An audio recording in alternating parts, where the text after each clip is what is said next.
அரசியல் சமூக ஆய்வாளர் எழுத்தாளர் உமாபதி தமிழன் அவர்கள். சார் வணக்கம். நானும் எவ்வளோ பேருக்கு இந்த மாதிரி வீடியோ பார்த்து அதுக்கு ரிப்ளை பண்ணியிருக்கேன். ஆனால் என்னமோ தெரியலைங்க, இவன் மூஞ்சியை பார்த்தா மட்டும் கொலை காண்டாகுது. சத்தியமாக சொல்கிறேன், இந்த பரதேசி மூஞ்சியை பார்த்தா மட்டும் கொலை காண்டாகுது. அது ஏன்னு தெரில. பரதேசின்னு யாரை சொல்கிறேன்னா, இந்த இன்டர்வியூ எடுக்கிறானே அந்த பரதேசி தான் ஃபஸ்ட்டு பார்த்தாவே எனக்கு மூஞ்சியை பார்த்தாவே டென்ஷன் ஆயிடாது. அதுக்கப்புறமா அதுக்கு இவன் இன்டர்வியூ எடுக்கிற ஆளுங்களை பார்த்தா இன்னும் கொலை காண்டாகுது. ஏற்கனவே இப்படி தான் வந்து சுபேர்னு ஒரு பரதேசி வச்சு வீடியோ எடுத்து போட்டிருந்தேன். அந்த வீடியோக்கு நீங்கள் நல்ல வரவேற்பு கொடுத்துருந்தீங்க. இப்போ தொப்பி போட்ட தருதலை உட்கார வச்சு ஒரு பேட்டி எடுத்துக்கிட்டு இருக்கு. இவங்க உட்காந்து பேசும்போது கதையாக அடிப்பாங்க பாருங்கள். என்னமோ பக்கத்து வீட்டு பக்கத்தில் இருந்து எல்லாத்தையும் பார்த்த மாதிரி பெட்ரூமில் நைட்டில் விளக்கு பிடிச்ச மாதிரி பேசிகிட்டு இருப்பாங்க. அதுலேயும் இவன் இன்ட்ரி எடுக்க போகிறவருக்கு ஒரு இன்ட்ரோடக்ஷன் கொடுக்குறான் பாருங்க. அதை நினச்சாதாங்க எனக்கு சத்தியமாக முடியல. மூத்த பத்திரிகையாளராக, அரசியல் சமூக ஆய்வாளராக, எழுத்தாளராக, டேய் நீ என்ன பத்திரிக்கையில் இருந்த, இது வரைக்கும் எப்படா நீ என்ன பத்திரிக்கை என்ன மாதிரி வேலை பார்த்துருந்தேன்னு தெரியாதரா? ஏதாவது ஒரு பத்திரிக்கை சொல்லுங்களா? நீங்கள் வாட்டுக்கு ஆகுனா மூத்திர பத்திரிகையாளர்கள் வந்துடுறீங்க. அப்புறம் சமூக ஆர்வலராக, நீ சமூகத்துக்கு என்ன இது வரைக்கும் ஆர்வமாக செஞ்சுருக்க? உங்களால் ஏதாவது ஒரு பைசாவுக்கு பிரயோஜனம் இருக்கா? ஒரு கட்சி வேண்டாம், ஒரு கூட்டம் அது கூட வேண்டாம், 10 பேருக்கு சோறு வாங்கி கொடுத்துருப்பீங்களாடா? தருதலைங்களா? எந்த எந்த சமூகத்தை பற்றி கொஞ்சம் கூட ஆர்வமே இல்லாதவங்கலாம் சமூக ஆர்வலர்னு போட்டுக்கிறீங்க. இதில் எழுத்தாளரா முடியல, என்னால் முடியல. இவங்க கொடுக்குற இன்ட்ரோடக்ஷன் பார்த்தாவே முடியல, அந்தளவுக்கு இருக்குது. இவங்கெல்லாம் தளபதியை பற்றி பேசுகிறாங்க. அதுக்கு நம்ம ரிப்ளை வீடியோ வேலை போட வேண்டியதாக இருக்குது. வேறு வழி இல்லை, போட்டு தான் ஆகணும். Welcome to Vijay stock and welcome to another video. என்னுடைய சேனல் நீங்கள் யாராவது ஃபஸ்ட் டைம் வரீங்கன்னா சப்ஸ்கிரைப் பண்ணிவிட்டு பெல் பட்டனை ப்ரெஸ் பண்ணுங்கள், ஷேர் பண்ணுங்கள். நீங்கள் பண்ண போகிற ஒவ்வொரு லைக்கும் வீடியோ வந்து பூஸ்ட் ஆகும். நீங்கள் கமெண்ட்டை போடுங்க, போடாமல் போங்க, ஆனால் லைக்கையும் ஷேரையும் மட்டும் பண்ணுங்கள். மற்றபடி வேறு என்னத்தை நான் உங்கள்கிட்ட சொல்கிறது? வர வர மாமியார் கழுதை போல ஆனாலும் எனக்கு அது அந்த தான் நினைக்கிறேன் பழமொழி. அந்த மாதிரி ஆகிப்போச்சு. போக போக வியூஸ் குறைஞ்சிட்டு தான் போகுது, ஏற மாட்டேங்குது. என்னத்தான் நான் சொல்கிறது? சரி, இன்றைக்கி வீடியோக்குள்ளே போவோம். அதுக்கப்புறமா போகிறதுக்கு முன்னாடி இந்த பக்கிங்க என்ன பேசியிருக்குன்னு பார்த்துட்டு அப்படியே போவோம். நம்ம கேட்க வேண்டிய கேள்வி என்ன அப்படின்னு பார்த்தீங்கன்னா, விஜய் வந்து முதல்வர் ஆக்குறேன்னு இறங்கியிருக்காங்க 3 பேர். யூக வேட்பாளரே எடுத்துக்க. ஒரு தம்பி ஏற்கனவே ராமதாஸ் தெருவில் விட்ட தம்பி, குடும்பத்தை பிரித்து விட்ட தம்பி. அவர் இப்போ கழிச்சு கட்டிடுவாங்க, துரத்தி விட்டுருவாங்க. ஏன்னா பிகே வந்ததுக்கப்புறம் அவர் இருக்கு, சின்ன பார்ட்டிலாம் தேவையில்லைன்னு. இந்த 2 பேரும் ஒரு உறுதிமொழி கொடுக்கணும். யாருன்னா பிரசாந்த் கிஷோர் பாண்டியும் சரி, ஆதவர்ஜனாவும் சரி. நாங்கள் வந்து விஜயை சிஎம் ஆக்குறோம். அதுதானே நீங்கள் யூக வேட்பாளர் தானே, அறிவுபூர்வமாக எல்லாத்தையும் கால்குலேட் பண்ணுறீங்க, எத்தனை % வாக்கு வரும் எல்லாம் இல்லைங்க. விஜய் உங்களால் முதல்வர் ஆக்க முடியலன்னா மவுண்ட் ரோட்ல மருந்து குடிச்சு சாகரே தயாரா? 15% 20% ஓட்டு வாங்க வைப்போம். இல்லை அது வாங்கலைன்னா சரி, 15% வச்சுக்கோ. 15% 20% ஓட்டு வாங்கலைன்னா நீ ஏன் தூக்கு போட்டு செத்துறியா மவுண்ட் ரோட்ல? அது தயாரா அப்படின்னு சொல்லிட்டு நீ இறங்க. இந்த வீடியோ பார்த்துருப்பீங்க. இந்த 2 ஈத்தரங்களுக்கும் என்ன பிரச்சனைன்னு பார்த்தீங்கன்னா, இப்போ தமிழக வெற்றி கழகத்தை நோக்கி பல பேர் உள்ளே வந்துக்கிட்டே இருக்கிறாங்க. அதுவும் வந்து ஸ்ட்ராட்டஜிஸ்ன்ற பேரில் பல கட்சிகளை ஜெயிக்க வச்ச பெரிய பெரிய நிபுணர்கள் எல்லாமே உள்ளுக்குள்ளே வர்றாங்க. அப்படின்றதா இன்றைக்கி இவங்களுக்கு வைத்தறிச்சல். முக்கியமான வைத்தறிச்சலே பிரசாந்த் கிஷோர் உள்ளே வந்தவர் தான். யார் அந்த பிரசாந்த் கிஷோர் அப்படின்றத டீட்டெயில் வந்து சிம்பிளாக சொல்லிடுறேன். இன்றைக்கி மோடி அவர்கள் பிரைம் மினிஸ்டராக இருக்கிறார் அப்படின்னா, அன்னைக்கு அவர் அடி போட்டு ஃபஸ்ட்டு மோடியை ஜெயிக்க வச்சார். இன்னை வரைக்கும் அந்த இடத்த வந்து விடாமல் பிடிச்சிக்கிட்டு இருக்கார் மோடிஜி. அதில் மாட்டுக்கிறதே கிடையாது. அண்ட் பிரசாந்த் கிஷோர் பார்த்திங்கன்னா ரீசெண்டாக அவர் பீகாரில் தனியாக கட்சி ஆரம்பித்தார். பட் கட்சியில் பெரிய லெவலில் அவர் வந்து பெருசாக பிரபலம் அடையலை. அப்படின்னாலும் ஐபேக் அப்படின்ற அந்த நிறுவனம், பொலிட்டிக்கல் அட்மினிஸ்ட்ரேஷன்ஸ் ஃபார் கவுன்சில் அப்படின்ற நம்ம வரும் நினைக்கிறேன், ஓகேங்களா? அந்த ஒரு கம்பெனியை வச்சு நடத்துகிற ஒரு ஸ்ட்ராட்டஜிஸ்ட். ஸோ அவர் வந்து நேற்று தளபதி அவர்களை ஒரு 2 hours வந்து பார்த்து பேசிட்டு போனது இன்றைக்கி இவங்களுக்கெல்லாம் வயிற்றில் புளியை கரைக்க ஆரம்பிச்சிருச்சு. ஏன்னு கேட்டிங்கன்னா, ஆதவர்ஜுன் இதுக்கு முன்னாடி திமுகவில் இருந்தார். பிரசாந்த் கிஷோரும் இதற்கு முன்னாடி திமுகவில் ஸ்ட்ராட்டஜிஸ்ட்டாக ஒர்க் பண்ணிகிட்டு இருந்தாங்க அப்படின்னு தெரியும்.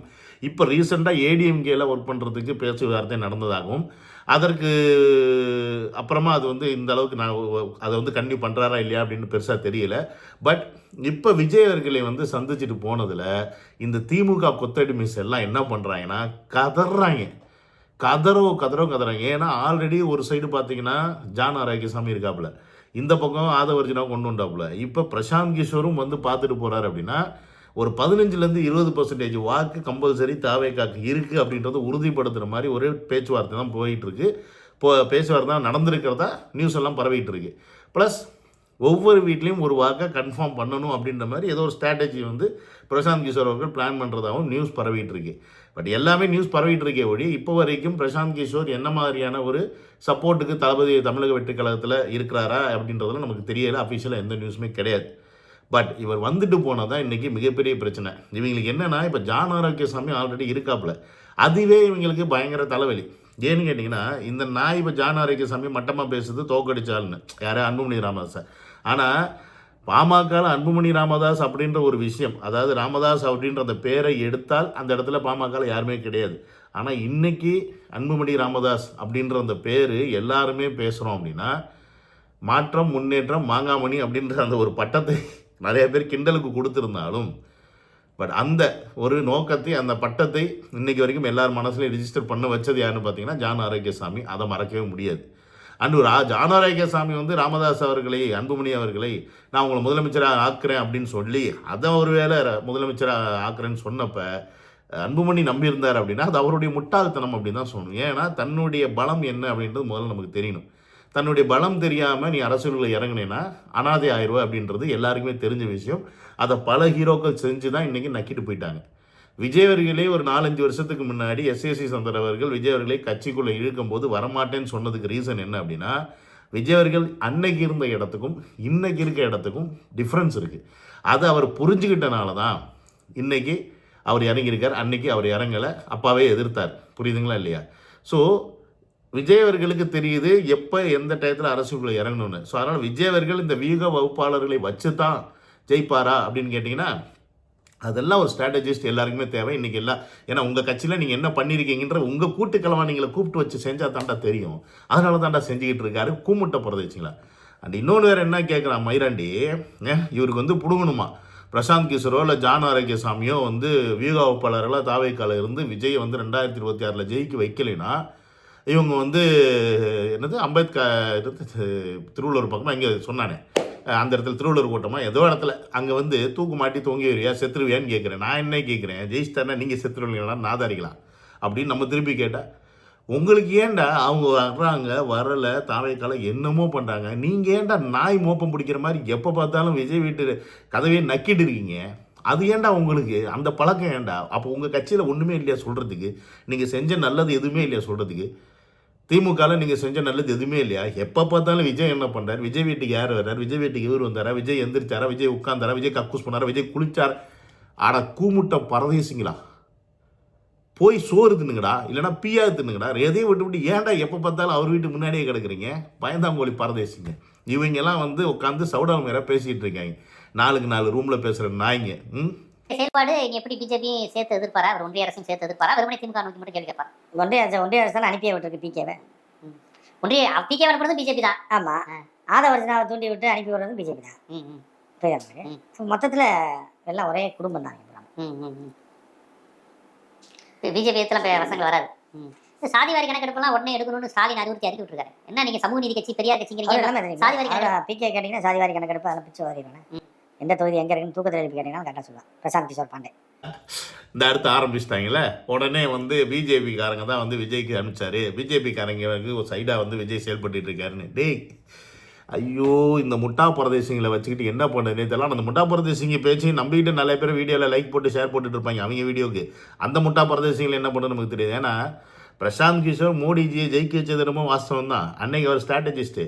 அதற்கப்புறமா போன எலெக்ஷனில் மோடிஜி எதிர்த்து தாண்டா இந்தியா கூட்டணின்னு ஒன்று அவரே தாண்டா ஆரம்பித்தார். எருமமாடு பரதேசி அவருடைய ஸ்ட்ராட்டஜி தாண்டா இந்தியா கூட்டணின்னு ஒன்று ஆரம்பித்தது. அந்த இந்தியா கூட்டணி ஆரம்பித்து கடைசியில் அவரும் கட்சி ஆரம்பித்து இன்றைக்கி அவர் கட்சியில் ஜெயிக்கலை, அவர் சோபிக்கலைன்றது எல்லாருக்குமே தெரியும் தான். ஆனால் அவருடைய ஸ்ட்ராட்டஜி அப்படின்றது பீகாருக்கு இல்லை, தமிழ்நாட்டுக்கு. ஏன்னா தமிழ்நாட்டில் இன்றைக்கி நீங்கள் சொல்லிக்கிட்டு இருக்க திராவிட முன்னேற்ற கழகம் பார்த்தீங்கன்னா மிகப்பெரிய பலம் வாய்ந்த கட்சியாக சொல்லிட்டு இருக்கீங்க. தனியாக நின்னா தருதலைங்க 4 ஓட்டு கூட வாங்காத டெபாசிட் இழந்து போகிற ஒரு கட்சி தான் அது திராவிட முன்னேற்ற கழகம். உண்மையை சொல்ல போனால் அவனுக்கு வந்து தனியாக நிற்க சொல்லுங்கள். இத்தனை வருஷம் 75 அரசியலில் இது வரைக்கும் தனியாக நின்றுருக்காங்களா? கிடையாது. எவன் கூடிய ஒட்டிக்கிட்டே ஜெயிக்கணும், ஒட்டிக்கிட்டே இருந்தால் தான் அவன் ஜெயிக்க முடியுமே ஒழிய தனிப்பெரும்பான்மை ஒன்றும் திராவிட முன்னேற்ற கழகத்துக்கு கிடையவே கிடையாது. அப்படி இருக்கும்போது அந்த தருதலைங்க என்னெல்லாம் ஸ்ட்ராட்டஜி பண்ணுச்சுன்னு 2 பேர் அங்கே இருந்திருக்காங்க ஆல்ரெடி. ஒன்று ஆதவ அர்ஜுனா, இன்னொன்று வந்து பிரசாந்த் கிஷோர். ஸோ இவங்க உள்ளுக்குள்ளே வந்தால் நீங்கள் என்னெல்லாம் பண்ணீங்க, என்னெல்லாம் பித்தலாட்டம் பண்ணீங்க, என்ன மாதிரியான ஆஃபர்லாம் மக்களுக்கு கொடுத்து கடைசியில் அதில் ஆட்டையை போட்டிங்க, இந்த விஷயமெல்லாம் இன்றைக்கி விஜய் அவர்கள் காதுக்கு போகும். ஸோ விஜய் அவர்கள் எப்படி ஜெயிப்பார், விஜய் அவர்கள் எப்படி ஜெயிப்பார்னு கேட்குற பரதேசிங்களுக்குலாம் நான் இன்னைக்கு சொல்கிறேன் கேட்டுக்குங்க. திமுக என்னெல்லாம் அறிவிப்பு அறிவித்ததோ அந்த அறிவிப்பில் எவ்வளோ செயல்படுத்தியிருக்கீங்க, எவ்வளோ செயல்படுத்தலை, எவ்வளோ கொள்ளையடிச்சிருக்கீங்க அப்படின்றத தேர்தல் வர்ற டயத்தில் வித் டேட்டாவோட சொல்ல போகிறார் மக்கள்கிட்ட. அன்னைக்கு தான் உங்கள் எல்லாருக்கும் தெரிய போகுது இந்த ஸ்ட்ராட்டஜிஸ்டோட வேலைகள் என்ன அப்படின்ற விஷயம்.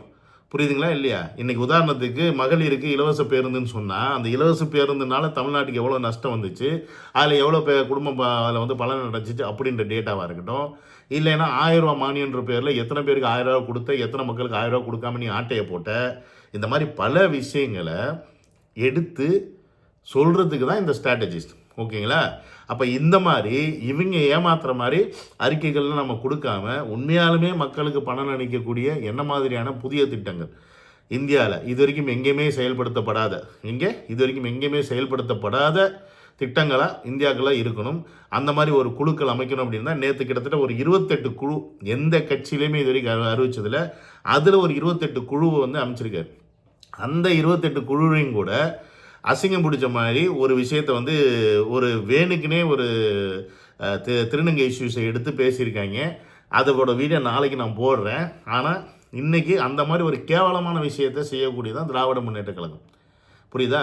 உடனே பிஜேபி வந்து இவர் அனுப்பிச்சிட்டாரு, பிஜேபி தான் வந்து இவர் சப்போர்ட் பண்ணுறாருன்னா அப்போ நீங்கள் ஏன்டா போய் ஆளுநர் கூட மட்டன் சமோசாவும் மயிரையும் பிடிக்கிட்டு வந்தீங்க? இப்படி தான் கேட்குற மாதிரி இருக்குது. நேற்று ராஜா பிடிச்சி கையை பிடிச்சி கொஞ்சிக்கிட்டு இருக்காரு உங்கள் முதலமைச்சர். எதுக்கு கொஞ்சிறாரு?